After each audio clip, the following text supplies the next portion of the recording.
the world ignored the early signs of the extent of Nazi killings. Following the murder of 12 million people, the world vowed that such crimes would never again take place. The Genocide Convention Treaty was drafted in 1948 and signed by dozens of countries. The treaty made genocide a crime and obligated its signers to prevent, suppress, and punish genocide. In the years since the Holocaust, diplomats and scholars have debated why the international community has failed to prevent subsequent genocides. The reasons remain unclear. State sovereignty, apathy, financial restraints, bureaucracy, and fear are only a few of the excuses used to justify inaction when genocides occur. Former President Clinton apologized for his administration's inaction in Rwanda by stating, "We did not act quickly enough after the killing began. We did not immediately call these crimes by their rightful name, genocide." We cannot change the past, but we can and must do everything in our power to help build a future without fear and full of hope. The genocides of Armenia, Germany, Cambodia, Bosnia, and Rwanda represent only a few of the genocides that have scarred the 20th century. The United States can and must lead the world in a fight to stop genocide. We must pledge to truly make the prevention of genocide a foreign policy priority. In the following video, some of the images are graphic in their content. Please prepare yourself and be mature in your response.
Have you found a way to tell what had happened to them?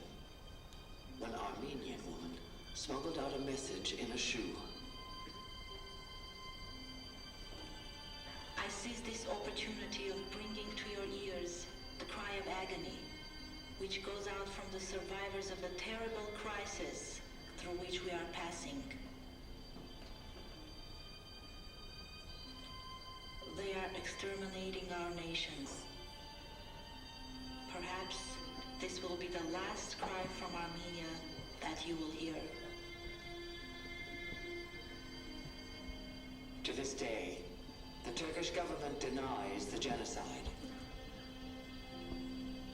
Estimates vary as to how many Armenians died. Some cite the figure of 500,000. Others, 1 million. Whatever the number, the Armenian genocide was one of the darkest chapters of the Great War. Most of the people seemed to be listless beyond hope and astonishment. Hunger had probably affected them that way. We discovered that among this stench of disease and decay was something a bit worse than hunger. Moving vaguely on rickety skeleton legs, they were too ill to eat. How grateful they were for a kindly word or gesture. What misery to live amongst such unmentionable filth.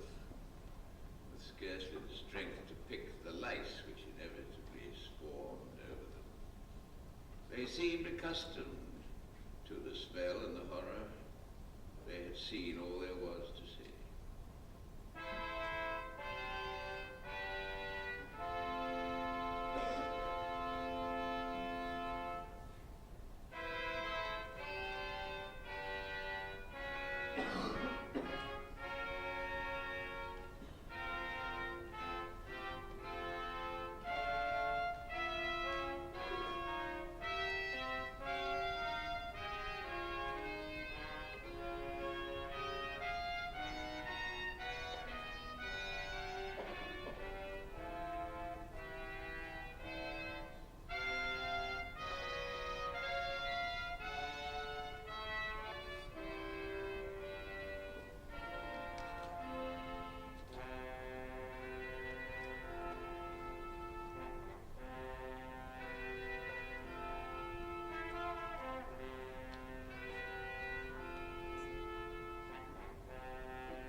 The FC Orchestra will play 2 pieces. Due to the solemn nature of the pieces, you might not be compelled to applaud, and that is okay. To explain the pieces further is your orchestra director, Mr. Doug Elmore. Good afternoon. Thanks for being here for what we feel is a very important part of our school year as we acknowledge the Holocaust and pay respects to it with music. The first selection that we're going to perform today is a movement from Beethoven's 7th Symphony that while it predates the Holocaust, its somber nature has often connected it with memorials and funeral services. As our narrator suggested, even though we're playing music and we're wearing tuxedos and gowns and it looks like a concert, it's really a memorial service. So the best response you could give at the end of this would be your respectful silence.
German industrialist who owned a textile factory, Oskar Schindler, got a huge contract from the German army to produce flatware, plates, cups, bowls, for the German army.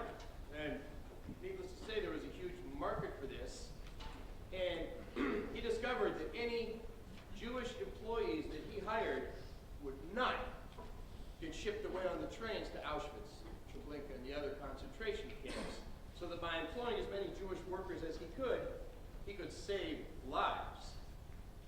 So this became his plan as the war dragged on and on.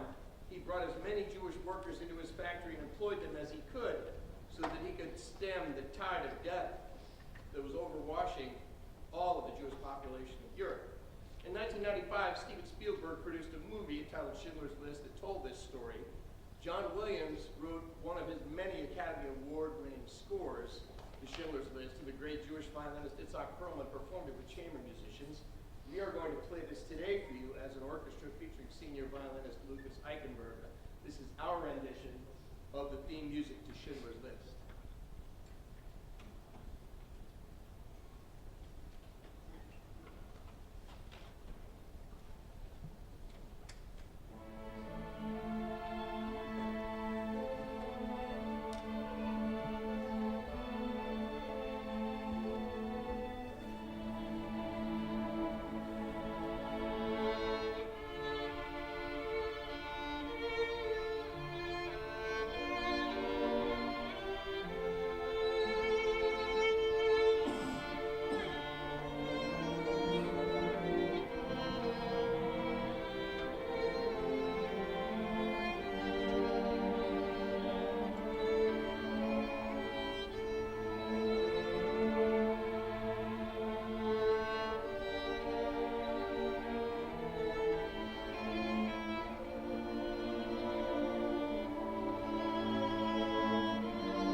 As a reminder, please stay seated until Dr. Willman dismisses.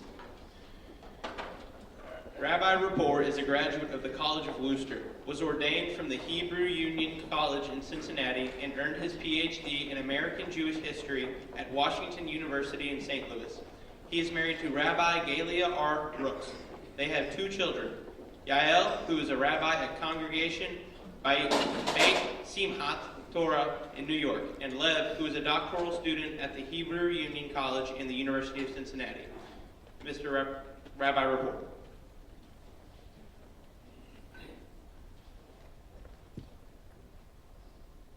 I want to thank you for inviting me here to Floyd Center to speak this afternoon. With a special thanks to the teachers and students and musicians and parents who've worked so hard to make this Assembly for the Holocaust an event for your class every year. Because I truly believe that the experience that we will share here today represents the most important lesson you will learn in your whole life. There's an old saying among our people: whoever saves one human life, it is as if they have saved an entire world. I'm a teacher. That's what the word rabbi really means. I teach preschool kids and high school students, college courses, and senior adults. And I've been teaching about the Holocaust for many years. And over the course of those years, things have never been perfect. That's why we teach about the Holocaust. That's why we must say always, never to forget. Things were never perfect. We still have a lot to learn. But I never remember a time when things weren't getting better. And yet, when I look around today, the problems out there, the rising tide of intolerance and hate, scapegoating and holding whole groups of people responsible for what a single individual might do, it's as if things like racism and anti-Semitism and bigotry and hate were never really gone since the Holocaust. And if they were, well, they're back with a vengeance. And while it seems, I think, that the problems live out there, outside these walls, outside our schools, the answer is found in here, in what we can do together, learning to live together, which is our greatest challenge, even if you don't get a grade for it. Learning to live together is the most important lesson you will ever learn. Let me tell you a story. Once upon a time, not so very long ago, in a land very much like our own, we grew up in a world where hatred and bigotry and anti-Semitism were things of the past. Don't get me wrong, it was far from a perfect world. People still hated each other because of the color of their skin or the faith in their hearts. Discrimination was alive and well if you were a woman, or if you were gay, or if you were disabled, or if you were different in any particular way. You faced barriers every day that would remind you that the American dream was still a long way coming true for you. But bigotry was backward. It was an old world thing, a thing with which each generation saw it recede further and further towards the fringes of our world. Real racists, bigots, and anti-Semites were repugnant to civilized society.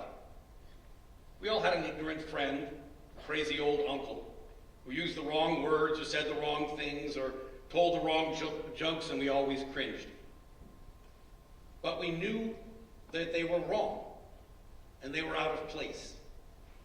And we understood them as a passing thing, the vestiges of a generation that was passing away amidst the dawn of a brighter, more educated, more enlightened, more tolerant future. If we were Jewish, we heard stories about the Holocaust from our grandparents, some of whom had survived the camps, pretty much all of whom had lost someone who they knew or they loved to the gas chambers or the ghettos or the killing fields, with nothing to remember them by but their names. Our friends, most of whom were not Jewish, they had grandparents too. Many of them had fought in the war, or knew someone or lost someone who was there, and they heard the stories too. Stories about the brutality of war, the friends that they had lost, the shock and the horror when they found those concentration camps filled with people who looked like walking skeletons. who had endured unimaginable abuse. Survivals of a genocidal maniac who had taken the reins of what was once one of the most proud and noble nations on earth and nearly enveloped the entire world in darkness. Nobody wondered what Nazis stood for. We remembered in that sort of collective memory that a people develops after a trauma that great, that one way or another reached into every family and every home. There were more than 16 million American soldiers who fought, and 500,000 who didn't come home. More than 6 million Jews died during the Holocaust, along with 11 million Russians and Poles and Serbs and Gypsies and Jehovah's Witnesses and homosexuals and people with disabilities who were simply deemed unproductive for German society. Elie Wiesel was a young man about your age when he left Auschwitz, having somehow survived to see its liberation by American soldiers at the end of the war. He would grow up and receive the Nobel Peace Prize for his efforts to combat genocide of any people in any land as a living testament to the lives who were lost during the Holocaust. Wiesel wrote a book called Night, which I imagine many of you may have read, and in it he says, "Never shall I forget that night, the first night in camp, which has turned my life into one long night, 7 times cursed and 7 times sealed. Never shall I forget the smoke. Never shall I forget the little faces of the children, whose bodies I saw turned into wreaths of smoke beneath the silent blue sky. Never shall I forget those flames which consumed my faith forever. Never shall I forget these things, even if I'm condemned to live them as long as the eternal God. Never." And that became the greatest lesson of those days, never to forget.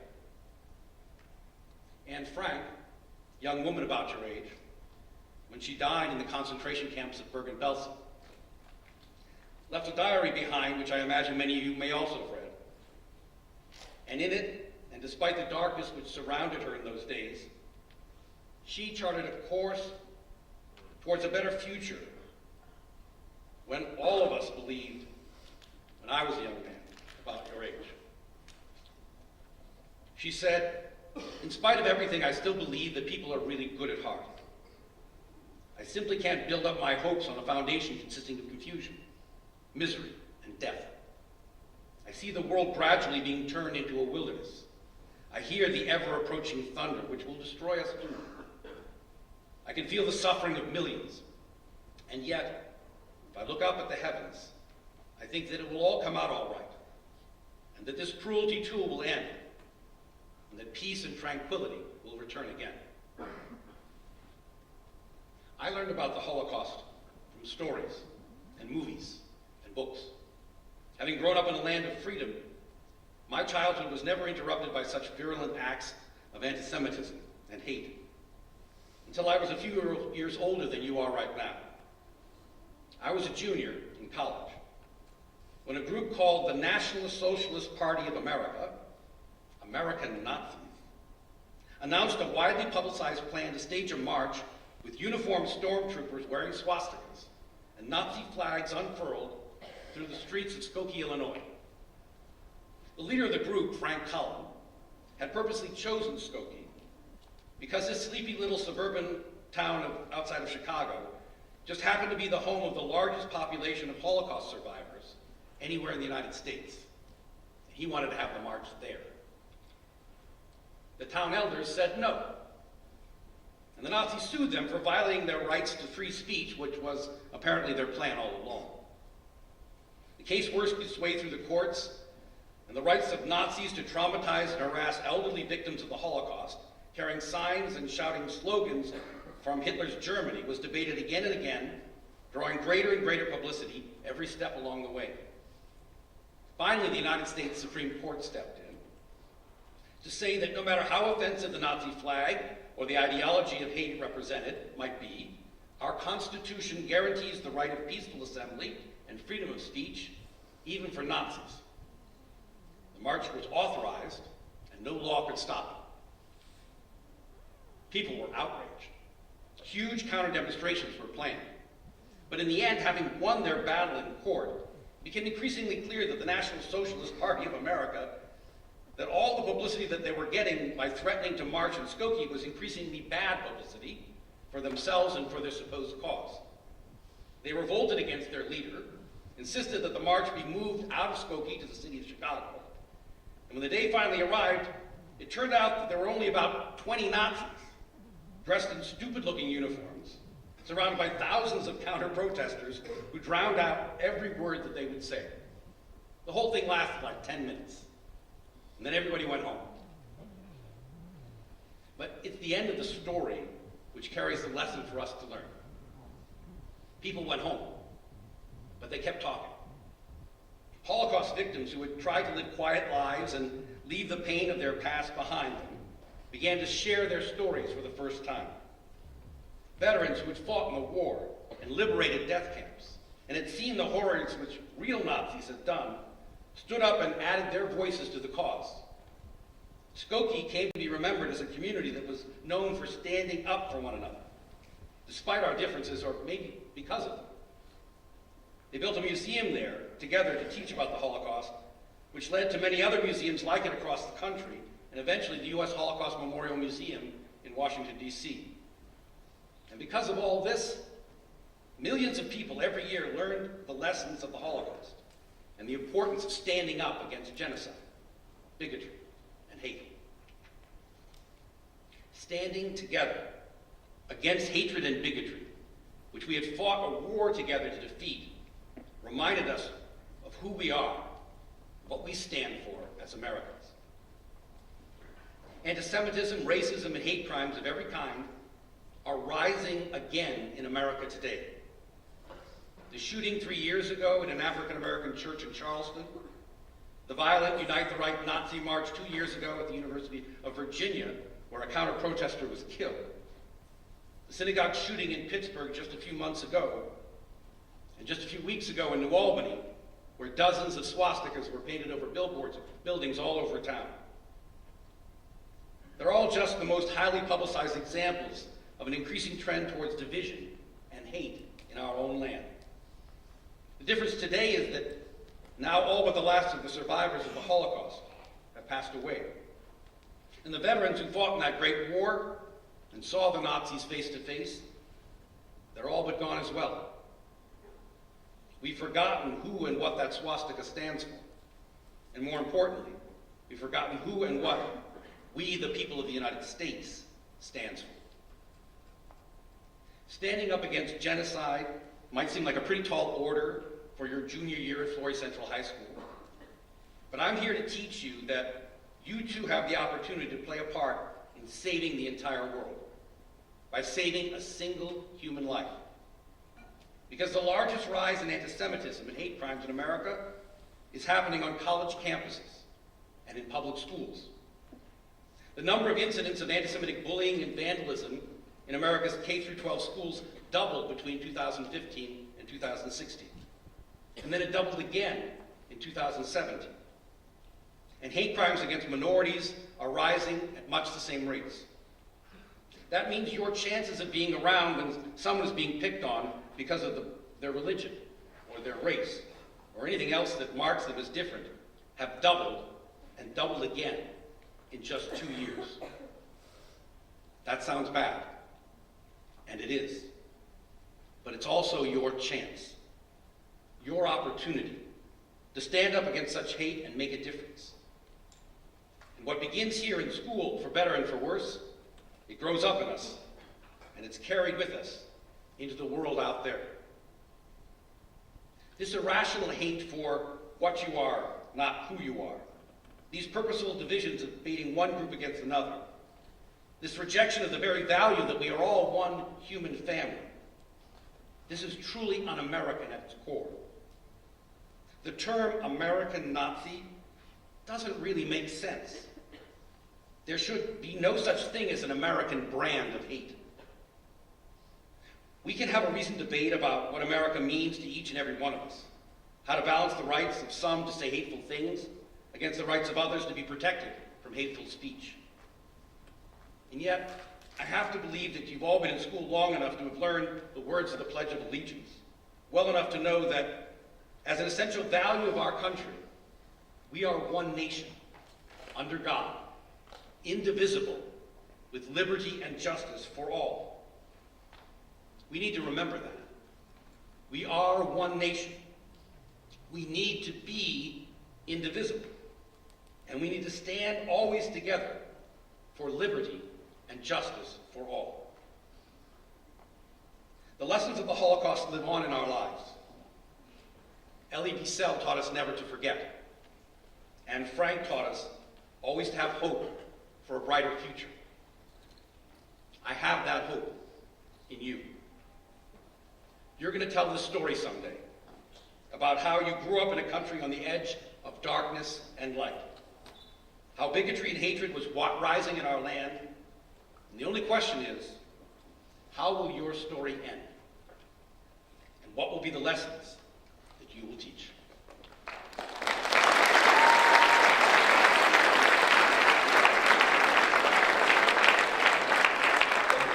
Thank you. We'll just be seated for just a minute. I want to thank Rabbi Rapport for his attention to this. Of course, very thoughtful and academic approach to that. Absolutely. I'd also like to thank Mr. Clooney for his organizing this. It's fantastic. The orchestra, just bear with me for a minute. The orchestra, of course, for their playing of that, of course, it reflects both the sorrow and the hope expressed during that time. And also I'd like to thank Grant Goldman for stepping up and being the MC.